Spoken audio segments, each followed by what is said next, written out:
Jeffrey Epstein files নামটা শুনলেই কেমন যেন ক্ষমতা, ষড়যন্ত্র আর একটা ভয়ঙ্কর অপরাধের ছবি ভেসে ওঠে, তাই না? চলুন আজ এই জটিল রহস্যের গভীরে ঢোকা যাক।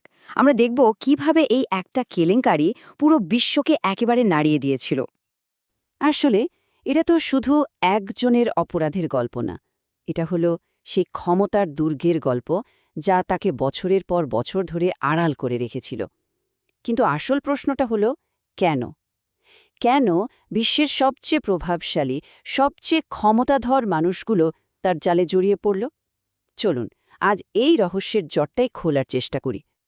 আর যখন এই তালিকাটা সামনে আসলো, ওহ, বিশ্বজুড়ে সে কি তোলপাড়! কারণটা কি জানেন? কারণ এই তালিকায় শুধু কিছু নাম ছিল না, ছিল ক্ষমতা, প্রতিপত্তি আর সম্মানের প্রতীক। ভাবুন একবার, প্রাক্তন প্রেসিডেন্ট, রাজপরিবারের সদস্য, এমনকি বিশ্বের সেরা বিজ্ঞানীরাও। এটা ছিল ক্ষমতার সেই অন্ধকার জগতের একটা ঝলক, যা এতদিন সবার চোখের আড়ালে ছিল। তো এই যে এত বড় একটা নেটওয়ার্ক, এর ঠিক কেন্দ্রে ছিল কিন্তু একজনই। আর তাকে যদি আমরা না বুঝি, তাহলে এই পুরো রহস্যের কিছুই বোঝা যাবে না। চলুন তাহলে জেনে নেওয়া যাক কে ছিলেন এই জেফ্রি এপস্টাইন। একটু ভাবা যায়, একজন সাধারণ স্কুলের গণিতের টিচার থেকে সোজা বিলিয়নিয়ার ফাইন্যান্সিয়ার। এপস্টাইনের এই যে রকেট গতিতে উত্থান, এর পেছনে ছিল এক অদ্ভুত ক্ষমতা। মানে বিশ্বের সবচেয়ে ধনী আর প্রভাবশালী মানুষদের সাথে মেশা, তাদের মন জয় করে নেওয়ার এক অবিশ্বাস্য প্রতিভা ছিল তার। এপস্টাইন আসলে নিজের চারপাশে একটা মায়ার জগৎ তৈরি করেছিল। ভাবুন, তার একটা ব্যক্তিগত জেট ছিল, যেটাকে ডাকা হতো ললিতা এক্সপ্রেস নামে। ক্যারিবিয়ান সাগরের মাঝে একটা ব্যক্তিগত দ্বীপ, যেটা পরে পাপের দ্বীপ নামে কুখ্যাত হয়। এই সব কিছুই ছিল ক্ষমতাধরদের আকর্ষণ করার জন্য তার পাতা ফাঁদ। কিন্তু এখানে এসেই সবচেয়ে বড় প্রশ্নটা মাথায় আসে, কেন এতজন প্রভাবশালী, এত সম্মানিত ব্যক্তি, তারা কেন একজন সাজাপ্রাপ্ত অপরাধীর সাথে ওঠা বসা করতেন? এর পেছনের রহস্যটা ঠিক কি? এর উত্তরটা কিন্তু মোটেও সহজ না। আসলে অ্যাপস্টাইন শুধু তাদের আকর্ষণই করত না, বরং একটা জটিল জালের মতো কৌশল বুনে তাদের নিয়ন্ত্রণও করত। চলুন এক এক করে দেখা যাক কি ছিল সে কৌশলগুলো। একটা ভয়ঙ্কর থিওরি আছে, যেটা হলো অ্যাপস্টাইন কম্প্রোম্যাট ব্যবহার করত। কম্প্রোম্যাট মানে হল সম্মানহানি হতে পারে এমন তথ্য। সোজা কথায়, সে তার অতিথিদের আপত্তিকর মুহূর্তগুলো, মানে এম্বারাসিং মোমেন্টস, গোপনে রেকর্ড করে রাখত। আর এই রেকর্ডিংগুলোই ছিল তার ব্ল্যাকমেইলের সবচেয়ে বড় হাতিয়ার, যা দিয়ে সে ক্ষমতাধরদের একেবারে হাতের মুঠোয় রাখত। তাহলে প্রশ্ন হল, কেন চেত সবাই? শুধুই কি একটা এলিট ক্লাবের মেম্বার হওয়ার লোভ?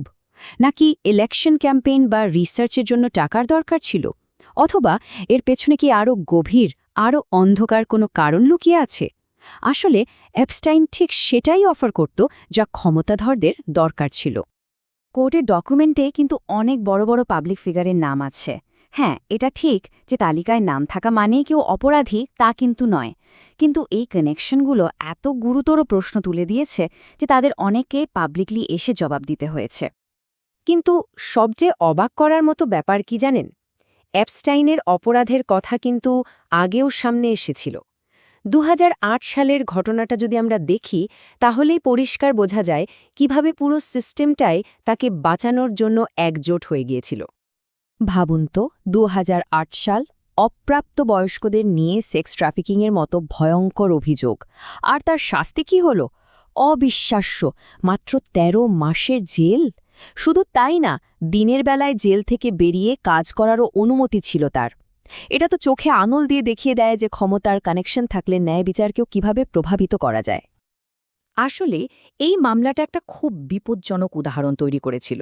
এটা একরকম প্রমাণই করে দিয়েছিল যে এপস্টাইন হয়তো আইনেরও ঊর্ধ্বে। তার পুরো নেটওয়ার্কের ছবিটার সামনে আসার অনেক আগে থেকেই সে যে ক্ষমতার চাদরে মোড়া ছিল, এটা তারই ইঙ্গিত। কিন্তু এইসব বিখ্যাত নাম, এই ক্ষমতার খেলা, এর আড়ালে যে এই গল্পের সবচেয়ে মর্মান্তিক দিকটা চাপা পড়ে গেছে, সেটা হলো ভুক্তভোগীদের কথা, যারা এর শিকার, তাদের কথা। ভার্জিনিয়া জুফ্রের মতো ভুক্তভোগীরা বছরের পর বছর ধরে কথা বলার চেষ্টা করেছেন, কিন্তু তাদের গলার আওয়াজ হয়তো চেপে দেওয়া হয়েছে, নয়তো কেউ পাত্তাই দেয়নি। এপস্টাইনের বৃত্তে সেই ক্ষমতাধর মানুষগুলোর প্রভাব আর সুনামের নিচে তাদের গল্পগুলো যেন চাপা পড়ে গিয়েছিল। তো এই যে ১৭০টারও বেশি নাম প্রকাশ করা হলো, এটা স্বচ্ছতার দিকে অবশ্যই একটা বড় পদক্ষেপ। কিন্তু যারা ভুক্তভোগী তাদের জন্য এটা কিন্তু ন্যায় বিচারের দীর্ঘ আর কঠিন লড়াইয়ের একটা পর্ব মাত্র, এটাই শেষ নয়। এপস্টাইন ফাইলস আমাদের সামনে ক্ষমতা, টাকা আর অপরাধের এক ভয়ঙ্কর আতাতের ছবি তুলে ধরেছে।